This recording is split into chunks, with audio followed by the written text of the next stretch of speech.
Well, Coffee Conversations with Greg J is on. This is where we have casual but compelling conversations, culturally relevant. From a decidedly global perspective, today we're contemplating Juneteenth. You see it in the air all across your feeds. Everybody's telling you where to go for the festival, for the concert, for the party, for the celebration. White House had a concert celebration for celebrating Juneteenth. As I'm watching all of this, right, I'm just wondering, okay, I think it's all great that arts and culture is advanced through all of these music performances and concerts and celebrations, but are we also contemplating the real history of Juneteenth, like taking a step back and understanding that piece of history in context of American history? What was really happening in those days? How should we be celebrating Juneteenth? How should we be commemorating emancipation? Personally, I liked it when it was a cultural idiom. You know, your mom would talk about it. Our family mom would talk about Juneteenth and, you know, red soda water, watermelon, you know, the whole thing, and understanding that our people generations before were enslaved, and being the last in the Union to learn that they were free, emancipated. That was a conversation that happened in the home, in the neighborhood, at the youth center, in the churches. I don't know. Let's talk about it. How should we commemorate Juneteenth? You know, reaching my Rolodex and reach out to the smartest people I know all across the world. You know, it's Dr. Daniel Walker. He's a professor. He's here. Dr. Walker, good morning. Hey, Greg, what's up? What's up? How you doing, my brother? Man, I'm doing all right. I'm just trying to make it happen, you know, just here carrying the torch for the culture. Yes. And that is a beautiful torch to be carrying. That's right. Listen, Dr. Walker, I know now, I'm trying to keep up with you now. Where are you nowadays? What are you doing? I mean, the last time I remember you were at the El Camino College, I think. Yeah. It's probably a long time ago. Well, I retired about 2 years ago, two and a half years ago, because the world changed for me during the pandemic. I mean, everybody knows, I mean, most people know me, knows I worked in film before. I do some stuff in community. I do work with education, finance. And just during the middle of the pandemic, and it was actually that time period where the elections were coming up.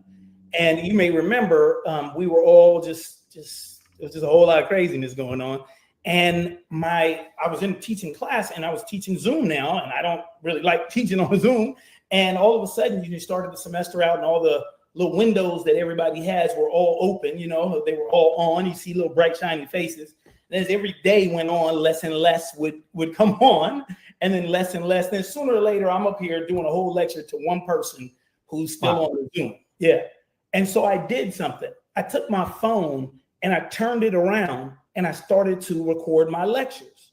You remember this was going on. And all of a sudden, I went from 5 people or 6 people were supposed to be in my class watching, to it was 500 people watching one lecture. And then it was 5,000 people watching one lecture. And it was 27,000 people watching one lecture. And then it was 50,000 people watching one lecture. And really what that did was let me know that I still had a bigger voice outside of it, and I need to be freed of some of the confines. And the other part was I turned the exact, you could retire at 55, right? That's it. So my birthday, the last day of the semester, and the day I became eligible for lifetime benefits all hit the same day. Nice. I was out. You didn't convince me. Break my arm, do nothing else. You did not have to convince me. But I also understood that, as you know, my ministry, my teaching has always been both in those four walls, but outside of those four walls. And so the ability to expand my voice, to be in other places, to let some of the things that I'm creatively making films to actually come to fruition, and then to be able to take some of these young people who used to be in my classes and now be a facilitator who connects them with opportunities and people. And they're grown now, and to be able to say, hey, you work for, you're into finance. I know somebody over here at Cambridge that you need to talk to and help you to be able to put in your career. And whatever it may be, that's kind of where I am now. So speaking, consulting, started my family real estate development business called Huff Creek Development Corporation. That's going to be very important about our topic today regarding Juneteenth. And I'm going to center that conversation because my family's from Texas. And the issue of Juneteenth was very real for us because it was that day.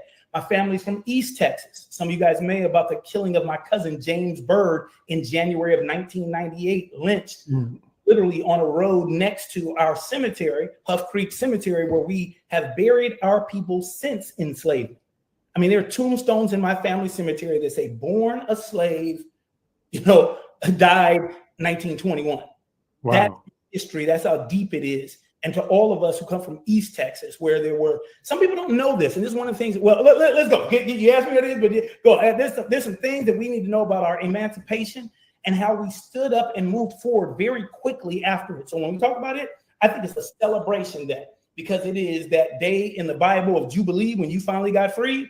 And I don't care what political situation confronts us today.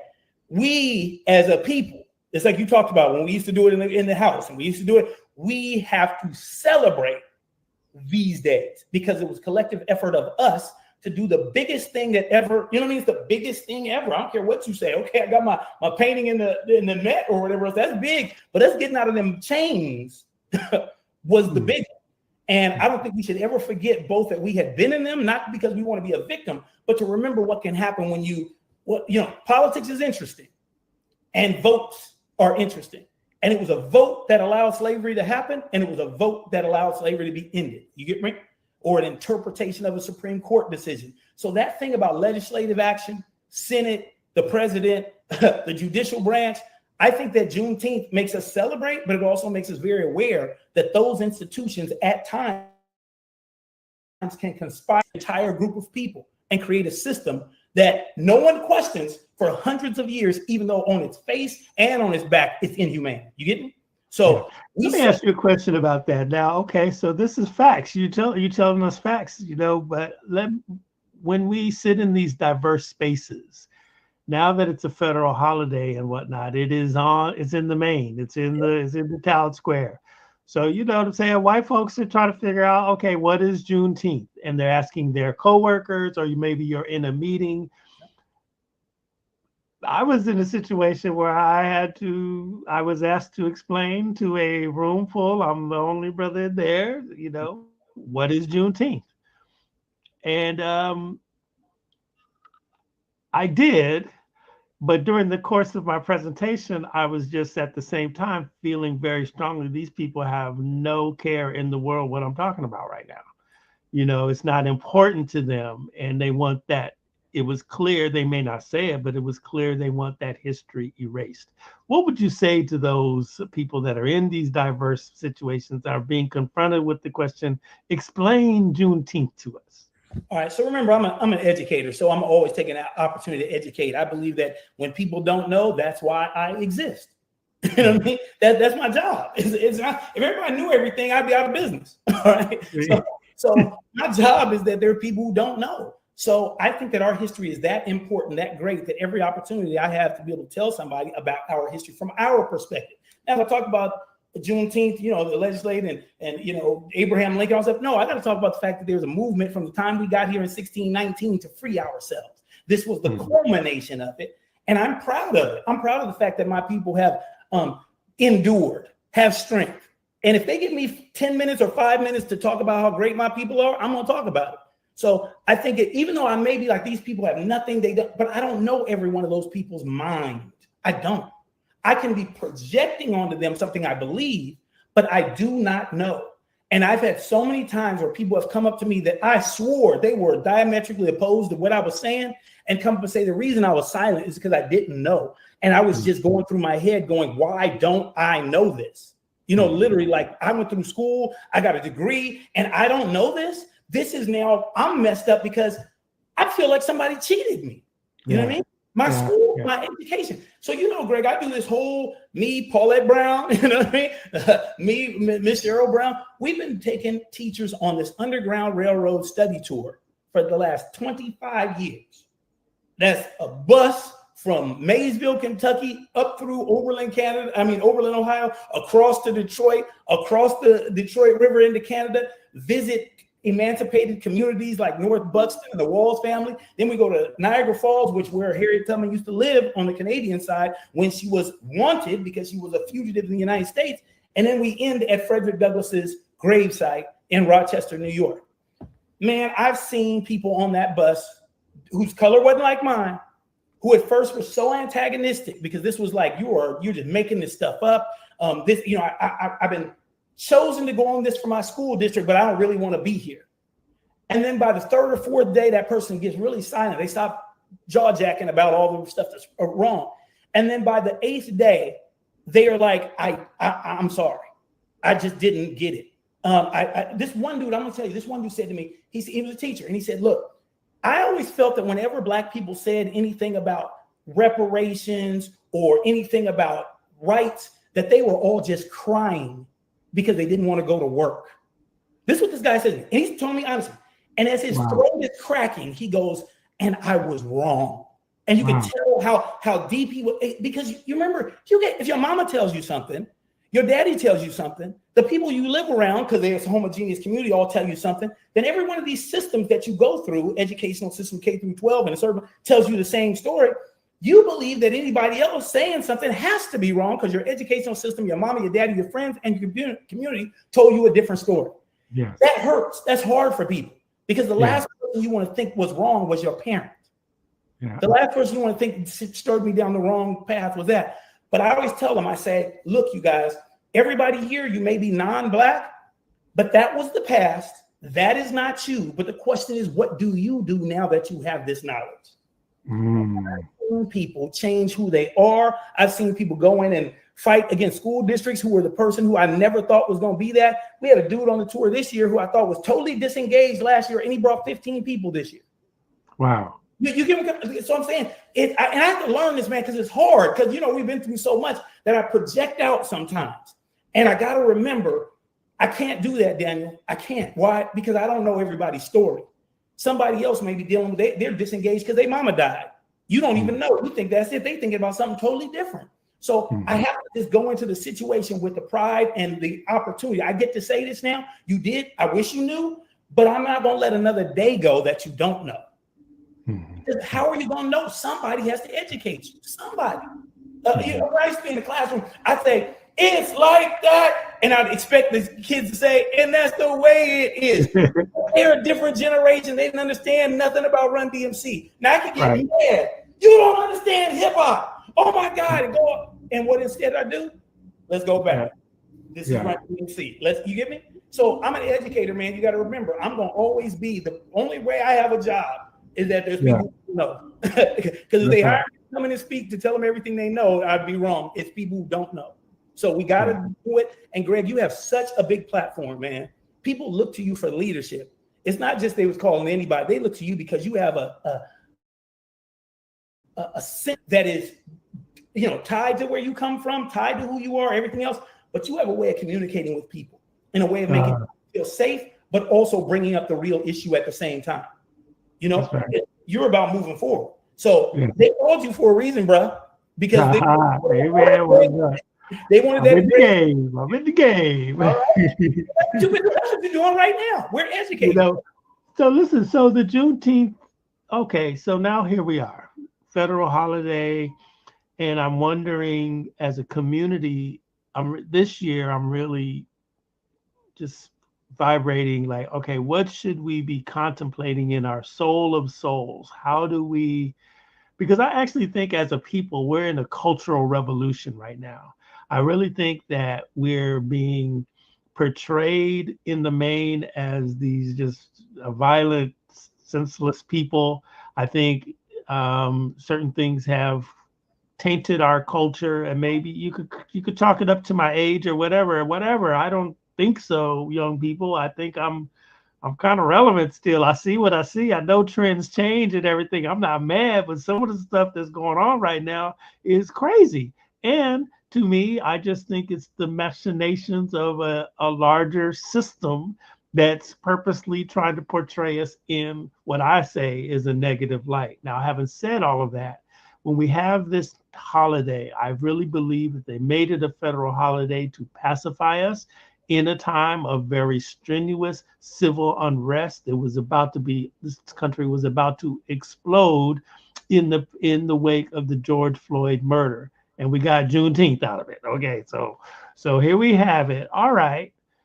If this is where we are, what do we as a community, how do we inhale this and allow it to become a part of our consciousness towards a higher level? What should we be thinking about, contemplating during Juneteenth? What next? Yeah. That's what we should be contemplating. What next? You know, it's a day that we have to acknowledge. Because like I said, them freedom fighters this is a day where we get to give it up to not just Harriet Tubman, not just Sojourner Truth, not just Frederick Douglass, but everybody, your mama, your papa, all of them who endured.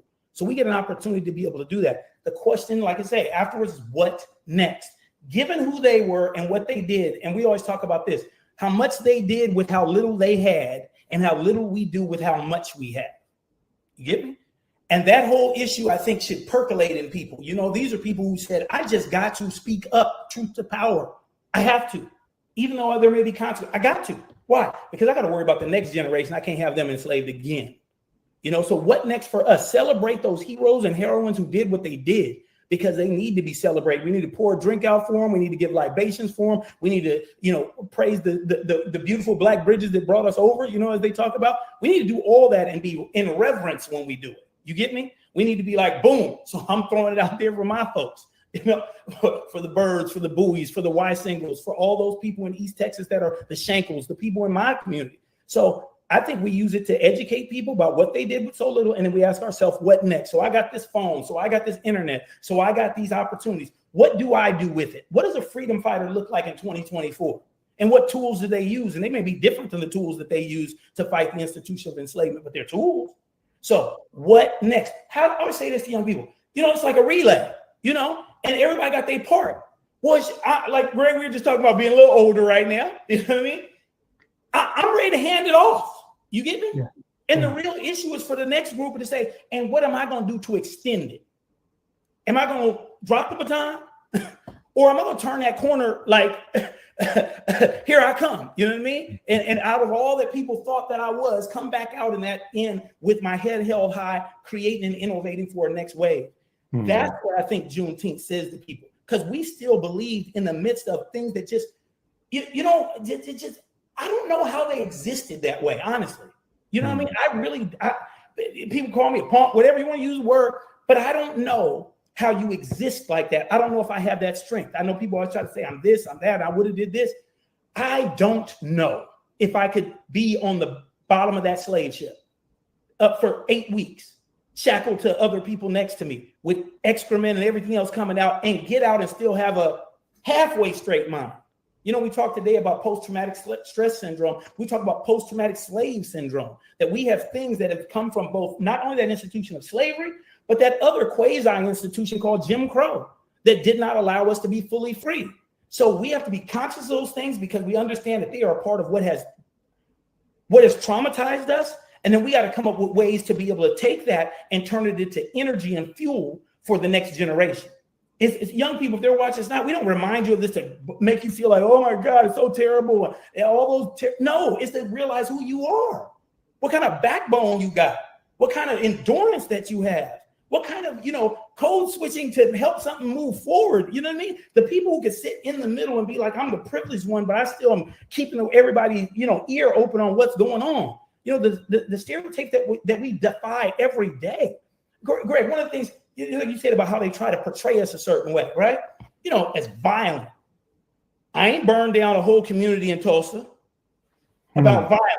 I ain't burned down a whole community in Omaha, Nebraska, talking about violence. I didn't burn down a whole Rosewood talking about violence. I didn't burn, you get where I'm coming from? I didn't burn down Memphis, because a brother had a grocery store that was better than the whites and burned the whole thing down. I didn't do that. I didn't burn that. And once again, going back to knowing your history. So when somebody says something to you, you can be boom, excuse me, I think that violent shoe fits on the other foot. Sure. I got historical evidence in every one. No time did we go about lynching people. Didn't happen. No point did we go around public spectacles. That was a big spectator sport too. That was like watching the NBA finals. These people would gather together. Yeah, so don't talk about me about being uncivilized or savage or any of that stuff, because I know my history. That's why it's important. So you understand what they did. And when somebody tries to tell you you're inhumane or somehow you're not human, and you say, I never take nobody and put hot coals on their eyes. I never take nobody and expose them to the bees so they can, I didn't ever do, to build a hole in the middle of the ground so a pregnant woman could put her stomach so I could still beat her on her back and still maintain the property that was inside of her. I didn't do that. I don't got no history of that. So I need to know my history so I can counter these stereotypes that people say. And Greg, when you're in that meeting or in that space where because somebody else doesn't know and you have to hit them with it. And then logic can prevail for some people. Some people, logic does prevail. It does, because they just thought I knew what I knew. There's other people who are in another boat. Sometimes you got to worry about them later. They may never get there. Population may never get there. But there's a lot of people who are in the boat just because they don't know. And if they did know, they would be like, okay, I can move differently. And we have to, I know sometimes we feel like as Black people, we got to entertain everybody. But this is our day, one of our days. And we need to tell people about what it was, because they didn't know what they did to us too. What part of the year is your Underground Railroad tour? It's right now. I just got off the last one 2 days ago. That's why I'm so hyped. Yeah, we got 4 of them. I'm trying to go on that tour. I want to go to that. Side note, call up Regina. I think we'll have a spot. Somebody always doesn't come, and there's a spot. We got 3 more going. We got all right. Okay, I will hook it up. Okay, so it's interesting when we consider history, right? And Juneteenth, we know that the guy Colonel Granger came. If they came by sea to Galveston, Texas, that makes them Marines, by the way. I was going to let you know. Go ahead. Yeah. So they transport the Marines, right? Right, that's right. So they arrive in Galveston, and they're saying there's 2,500 slaves in Galveston. Okay, they get the word. But then it takes them some months to go across the Republic of Texas. So there's 25,000 or 200, whatever the number is. A lot of enslaved folks all across that East Texas and everything, And while you were talking about being on the slave ships and everything, I was just visualizing, what it would be like to all of a sudden find out that you're free. And you don't, it presents another problem because you don't know what to do. You've been on all your life in captivity. All of a sudden you get to walk and go where you want to go. And then they created systems to keep you from doing that. Once you became organized and everything. But I that region of the world, I always think about movement of the people. Like how did Black people move about this country, And so after emancipation, after Juneteenth, generally in that region, these people are going, so Texas, up into Oklahoma, what is it, Arkansas, Memphis, that's all along that Oklahoma, Texas territory, is when Black people are beginning to emerge and set up towns and communities and everything like that. And they're able to do that. I want to ask you about the Compromise of 1877. Is that the year with Rutherford? Yeah. So isn't it interesting that they're contesting a presidential election and the compromise, for the guy who, he said stop the steal. And so they compromise and they say, well, we're going to take all these rights away from Black folks. And so that's effectively the end of Reconstruction after Emancipation Day happens. Talk a little bit about that. I just find it's ironic we're in such a contested presidential area now, and then I look back to what happened around the era of Juneteenth and the immediate years after. Well, I want to say this. They told us a lie. They told you a lie. They told me a lie. They told everybody a lie. It didn't run down the way we usually think. So I want you to lift up a word called Texas Freedom Colonies. Texas Freedom Colonies. I want your viewers Google the word Texas, the phrase Texas Freedom Colonies. I'm going to give you a stat. In 1865, Blacks owned 2% of the land in Texas. By 1920, they owned 31% of the land in Texas and over 50% of the land in East Texas. There were 577 autonomous Black communities that were created between 1865 and 1921. Totally going against anything that people have told you about. We didn't know what we was doing. We didn't know how to get it together. My family, the Hadnots, the Birds, the Adams, the Y singles were part of that. If you ever watch Henry Louis Gates' show about finding your ancestry, watch the episode with Michael Strahan, because his family is from the little county right across from mine. I'm from Jasper County. He's from Newton County. His family are the Shankles. That's also part of my family. We're married into Shankles too. They had a whole community called Shankleville. You can go visit it today. You can look at it on the internet because they're redoing it. You can go and they do a whole dramatic and actors and all that kind of stuff in East Texas. And I'm saying all this too because these people still have a lot of their land rights.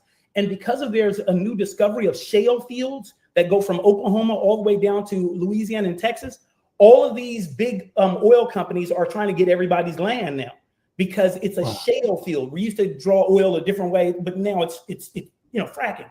And it's one of the largest shale fields in the world. So they're knocking on everybody's door, asking people, will you sell? Will you sell? Will you sell? Because they want the rights from under it. But they're called Texas Freedom Colonies. And there's a sister she used to be at Texas A&M, but now she's at Virginia Tech. And she's the person who is been leading this whole charge because she had, just like me, a kind of interesting experience. Her name is Andrea Roberts, Dr. Andrea Roberts. And she has created a database of these things. They've been able to identify 270 something of them that are active. These people study their history. They have these history festivals for their community every year. And they've been doing it since the 1800s. Like I say, they've been lying to us. We've been doing way more. Nobody's talking about it. That's why me, Andrea, others are saying, so we can stop thinking, oh, we came out of it and somehow we came out of it and said, I'll buy that land and I'll buy that land. My family owns so much land there because on both sides, I say all three sides, my grandmother's father or her maternal and paternal, all huge numbers of acreage. And then my grandfather, Willie Coleman, when I go to East Texas, Coleman Florist, Coleman Mortuary, Coleman, that's my family. And if you go in East Texas, you will see it everywhere. And what I'm just trying to say to people is, once again, we got to open up our eyes because we end up, taking in what they've given us all this time. Remember, man, I didn't know nothing about this. Craig, I didn't know about this. And I'm from that community. I always thought we just had our own little community that was autonomous and it was cool. And it was like a nice little thing to talk about. And then in September, after my brother passed away, I'm down there because I'm down there all the time. And my aunts just really start, telling me more stuff. And then I start doing some Googling because they're giving me it from their perspective. But as an academic, once again, I know there's some other things here. Start putting some stuff together and I get to Sister Andrea Roberts. And then I want to give you another piece. We don't know what we're doing. You know what Rosenwald schools are? No. Yeah. So this guy named Julius Rosenwald, he was the CEO of Sears.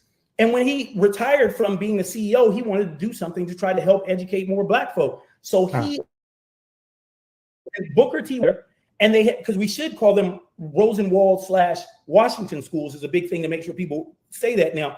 And they basically said to these communities, if you'll raise half the money, we'll raise the other half, and then you'll be able to build a school. 5,000 plus African-American communities raised the money and built their Rosenwald schools. What I'm saying is this is right after slavery. And they went and said, I'll get the money and match. I don't care if it's bake sales. I don't care if it's selling timber. I don't care whatever it is. I'm going to be the one that does that. So once again, I don't care if you even give me a seat in your schoolhouse. 5,000 plus of these schools are created. There's only 200 something of them left. And one of them happens to be right next to my grave, with the cemetery in my little place called Huff Creek in Jasper County, Texas. I'm talking, man. That's why we got to talk about this. We got to educate when this is going on, because they lied to us, man. You got to question everything, man. The first black female millionaire was Madam C.J. Walker. She wasn't. It don't hurt it. Her name is Annie Turnbull Malone, who Madam C.J. Walker worked for. They both became self-made millionaires. You guys get what I'm saying? We don't have to they get us thinking we only got one in some when we really got a lot. Why? Because segregation meant that we had to bank for ourselves. It means we had to have insurance companies for ourselves. It means we had to have grocery stores for ourselves. It meant all that stuff. And they get this lie to us that acts like we didn't know how to be self-sufficient. They wasn't giving us nothing. Right. I mean, nothing. Nothing. We were self-sufficient because we had been the ones who ran the whole farm anyway. Talking about we didn't know how to do it. I know how to build a house. Why? Because I just built your house. Know how to build a road. Why? I built your road. Know how to make a farm. Come on. So I'm just saying we got to remember that as Black folk to understand why would they lose that skill the next day? They understood it. And that freedom, they knew something about freedom. They had watched that dude who owned them explore freedom his whole life. They had seen a model of what it was. So we got to understand, we got into action, man. When we got emancipated, it was on. I mean, we really went off, and that's great. You talk about like, what have I been able to do since I've been not being a professor? I've been traveling, and traveling has been like all these places that I've heard about or even taught about, but now going and getting in the weeds, just like Black Wall Street. And once again, we're talking about Tulsa, but man, we could go Hayti, North Carolina. We could go Auburn Avenue in Georgia. We could go, you know what I'm saying? You go down the line. We had them over and over and over again. So I want young people or even our age to understand it's in our DNA. It's not an exception. If it's just one Tulsa, it's an exception. Nobody else knew how to do it. When it's Auburn, Hayti, you start going to all these Black communities. Now it's what we do versus getting back with mine. I thought I was this one little community.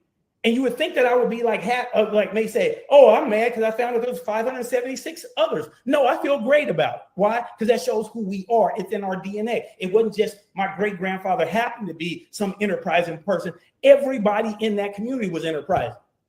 And so you mentioned the different communities and everything like that. It is very interesting how we came out of this enslavement, established communities and townships, and even one of the stories that I actually last year discovered, and I did a little research. I stopped because I just don't think I can make the right connection. But in Oklahoma, when the formerly enslaved were beginning to appear, there was a group of white folks that were saying, okay, what are we going to do about all these Black folks, And so they began to build systems that would help them establish Black cities, like Boley, Oklahoma. And there's a bunch of them all up and down that general area across multiple states, I think even down into Texas. But one of the banking institutions that came out of that were Farmers and Merchants Bank. Exactly. In Long Beach, we have a Farmers and Merchants Bank. And I was just like, and the founder's name is Daniel Walker. You know that, don't you? Huh? The founder's name is Daniel Walker.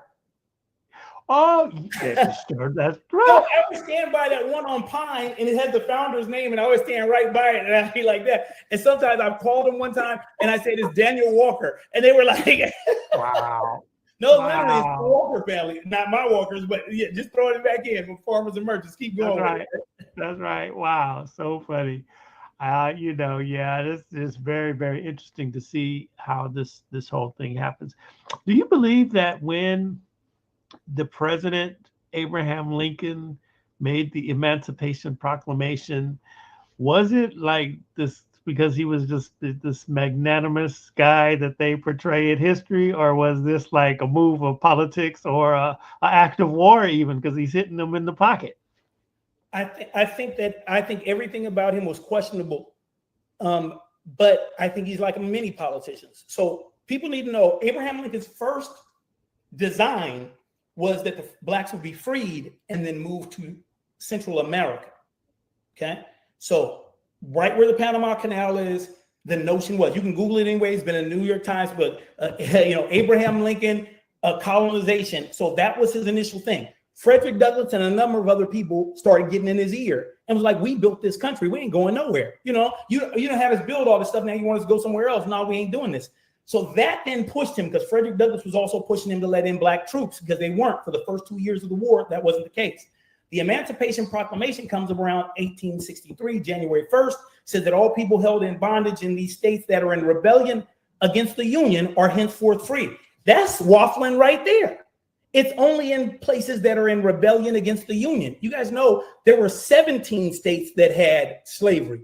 13 of them joined the Confederate States of America. The other 4 did not. And because Abraham Lincoln didn't want them to join and switch over, he kept slavery allowed in their states, because the minute he would have abolished it in their states, they would have then joined the Confederates. But he kept them as these 4 slaveholding states in the midst of that. So he's still waffling. Next thing you know, you get to the point where the question, what are we going to do with these folk? You know, let's say 40 acres and a mule. So a lot of people don't know this, but we did actually get 40 acres and a mule for a second. It's called the Port Royal Experiment. It's Port Royal, South Carolina. And for 2 years, at the end of the Civil War, they basically took this land back from the Confederates and allowed Africans to farm their plots. And they were productive and everything. And then in 1865, kind of the same kind of legislative thing that happened in 1877 with that compromise, the Union soldiers turned their backs and allowed the Confederates to come in and ransack and burn the whole thing down.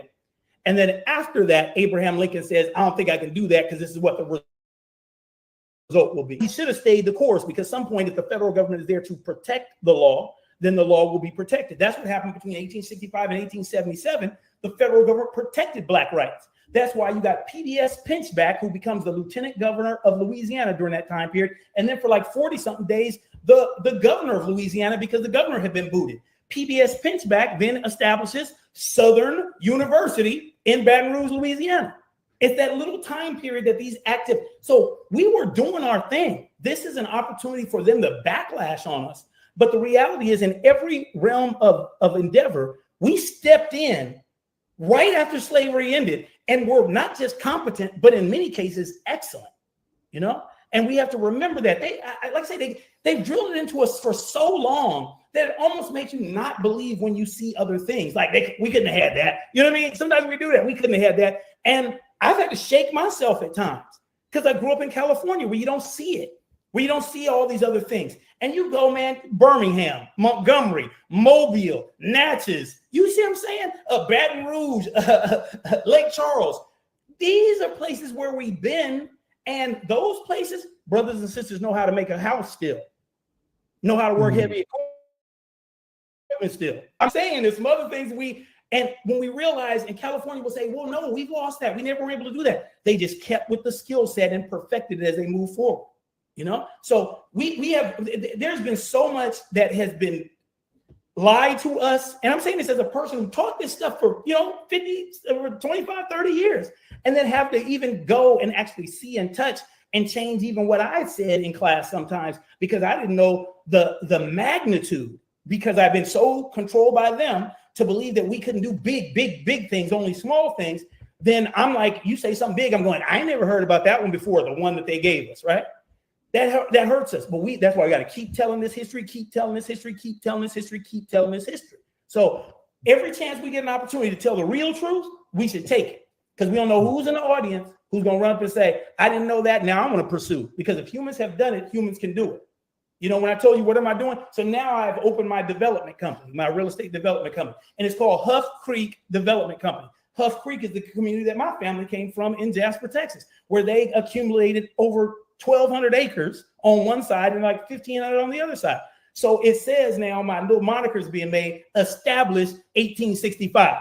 Because that's when my folks started buying land, developing land, and all the rest of that stuff. And I'm not just one. There's 577 who they were records for, that folk can go to that project and see and get the name and see if that's their community. So this is not just a little bitty. All y'all who are looking at this, who maybe from Texas, go and look on there. Also that strip that goes right down with Louisiana, that border. All that was this activity, because it was gunky land, and it flooded a lot, so nobody wanted it. But it also made this beautiful black soil, because all the stuff was always coming there, and they took advantage of it when other people didn't want to. They became the ones who farmed that soil.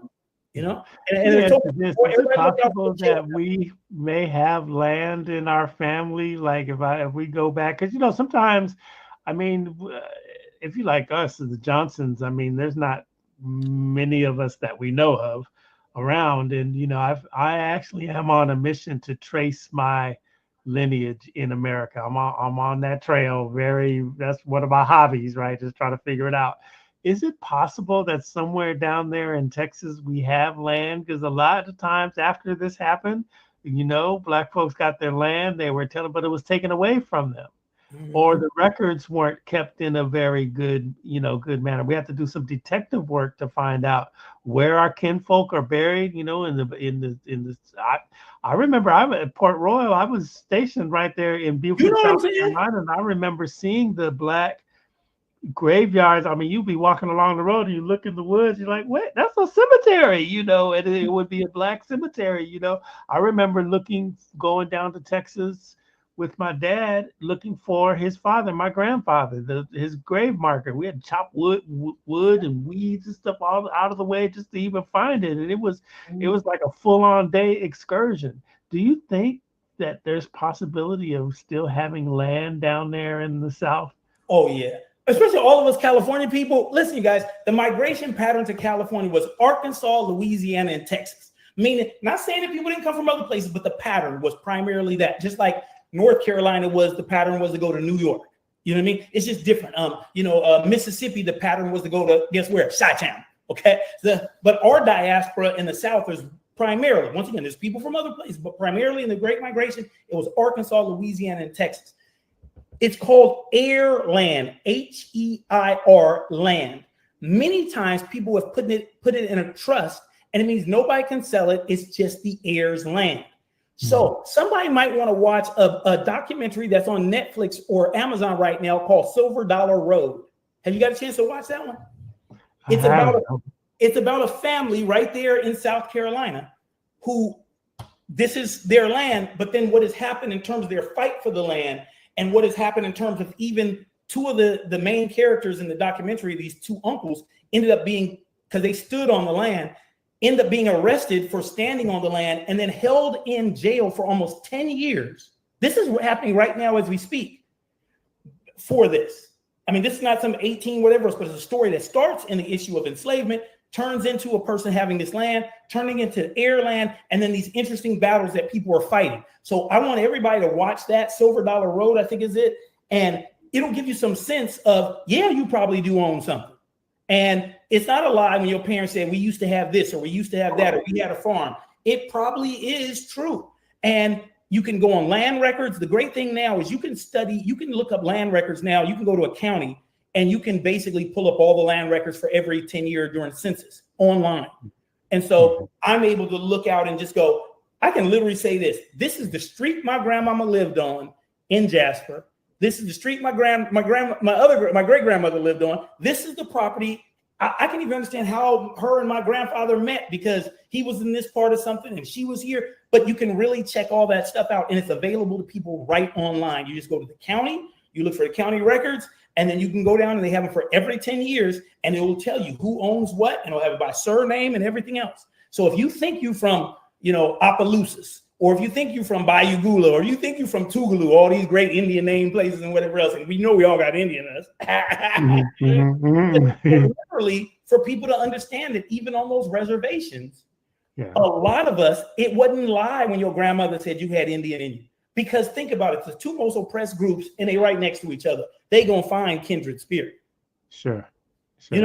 So, but I'm telling people, go down that local history. I know everything's getting so crazy. We got all these things and social media. Go down there and touch the land and just touch it. And as you said, you go in there, you had to chop through. But when you got down there, you said, this is our people, didn't you? Yeah, that's right. Because you're like, that's mine. Yes. They didn't throw us away. You know what I mean? And that's what we got to be doing. All of us who live in the West, the North, we got to be going down, especially some of us who have a little bit of means, if you know what I mean. Some of these places, they just need a little fence around them. And it will be, it might not even be, but it just needs that. Some of them just need a contract for somebody to mow it, but the people have gotten old. And maybe for $100 a month, you pay the dib for the person to mow the cemetery each time. I'm just saying there's ways, man, the last time when we went down with my brother had passed away, where my mother was killed on September 29th by a hit and run driver this year. And then, I go down to bury my brother where we bury us all. Yeah, we bury ourselves there in Jasper. That's still it. That's my mother's buried. That's why I'm going to be buried, everything.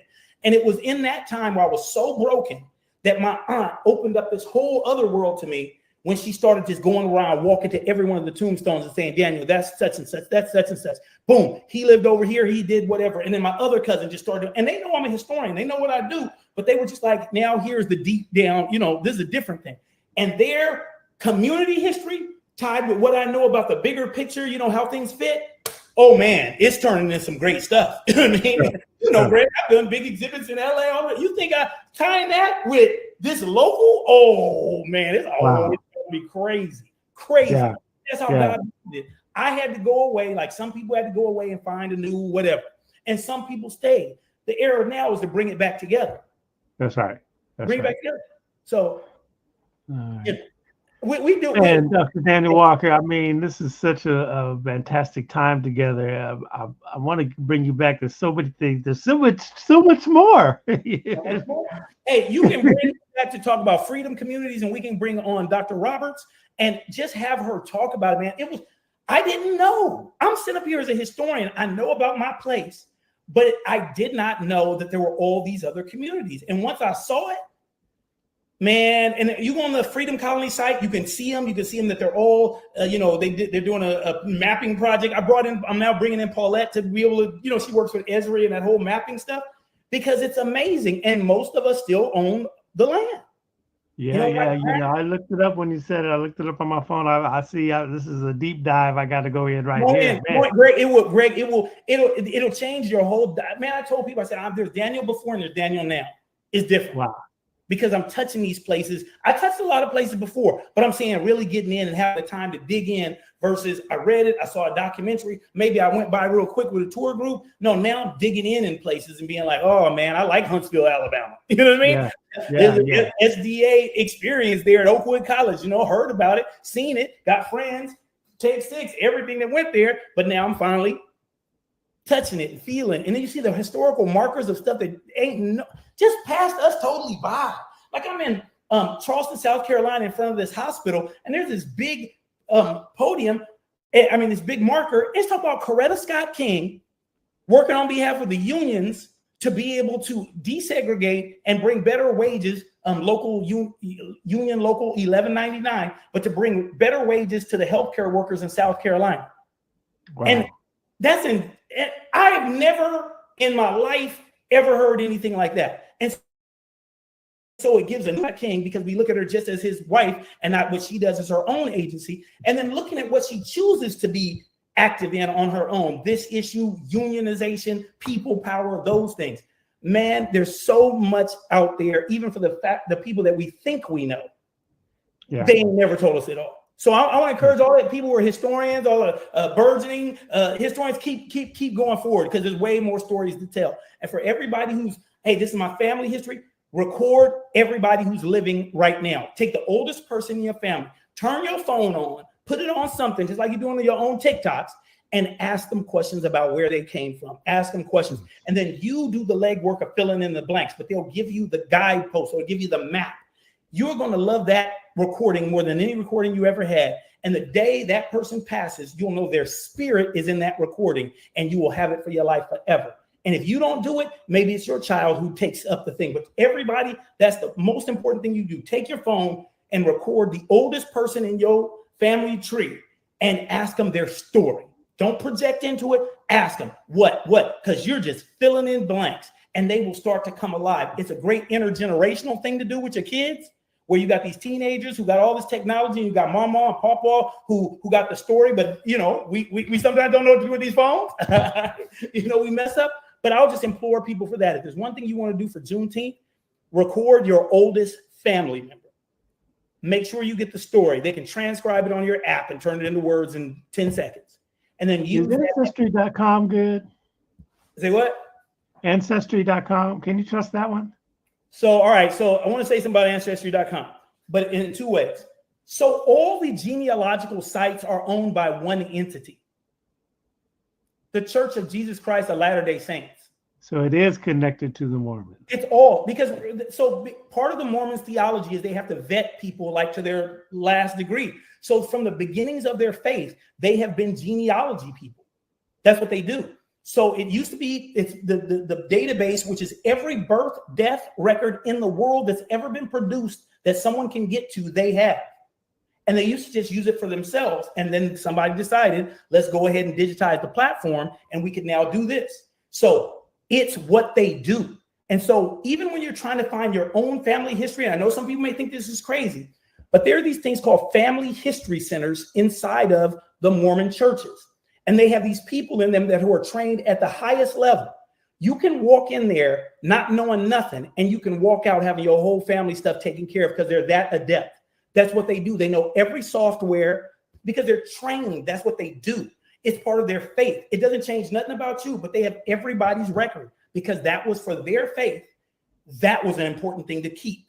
And they've digitized it, and they are so helpful. They will help you. I'll give you an example. I had a kid in my class. I did this family history paper I used to have people do. This kid comes up to me and says, Dr. Walker, I can't do the project because I don't know who my parents are, and I've been in foster care my whole life.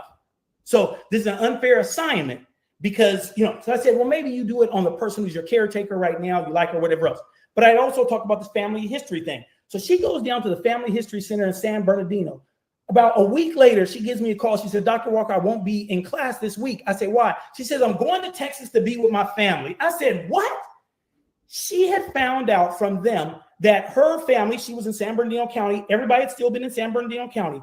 She found out that her mother or her grandmother actually was visiting her sister at a placement in Victorville when she was there for she knew the lady, but didn't know that was her grandmother and didn't know the other girl was her sister. Wow. Then it all came together for this person. They were able to put their life back together and they've been so successful. And that was all because this Black girl from San Bernardino walked into a Jesus Christ of Latter-day Saints church, into a family history center, and said, can you help me? I've been adopted. No one's ever told me this. The county's holding my records. And they were able to get that done. And I've had so many other students do that. It's literally what they do. You know what I mean? Wow. And it's free. They don't charge you anything. And like I said, they know all the apparatuses. They know all, because they're the ones who sponsor them all. I mean, they know how to get in left and right because they do this stuff. And they take it on as a challenge. Like they come in, you go and you say, I'm trying to find, they like, and then they go in because everyone for them is, I got to utilize my skills. Usually they do public history sessions 5 to 8 on Wednesday nights where people can just stop in. And then you can also call a place and say, I'd like to have an appointment. But almost every one of them that has a family history center, Wednesday nights from 5 to 8. And once again, I know people are going to be like, well, there's people in religion and everything else. Listen, people got documents. And you're going to have to get your documents from a dude who used to own you. You get where I'm coming from? The document's going to end up being somebody who you might not on face trust because that county didn't care about you, that whatever else. We got to find where the documents are. And sometimes you don't have to reinvent the wheel when somebody's there. Just like, I know where you want to go, but I know how to get to those places easier than you do. And I can get there in 5 minutes, which you're going to have so many roadblocks. You might not get there in 5 years because you just don't know the right. It's kind of like AI. If you don't know the right prompt, you ain't getting the thing out. And these people, this is what they do. It's there literally. So go to a family history center, get past your, somebody else, white, whatever else. You're trying to get in your genealogy, and I'm telling you, they get down in it. Okay. All right. That's good to know. Good to know. I'm on it, Captain. Thank you. Yes. All right. So record the eldest person in our family and what else? Family history center. Okay. Family history center. You do those. Celebrate. Yeah, celebrate. Tell your story. You know what I mean? Walk with your chest up. You know, don't walk like we used to be a slave, like we emancipated freemen. You guys know the name Freeman? Yes. That free man. So walk around like you an emancipated free man who has given so much to this country, and you still got much more to do. And if they don't recognize it, your people gonna recognize it. Even if it's at the house when we just talking about it around the table, right, Greg? That's right. That's what's up. All right, y'all. Coffee Conversations with Greg J, Dr. Daniel Walker. We're contemplating Juneteenth in this season. Look, real quick, I just divert, but I gotta hit you with what it's still Black Music Month now. Yes. So who's your historical Black Music Month moment for today? For today,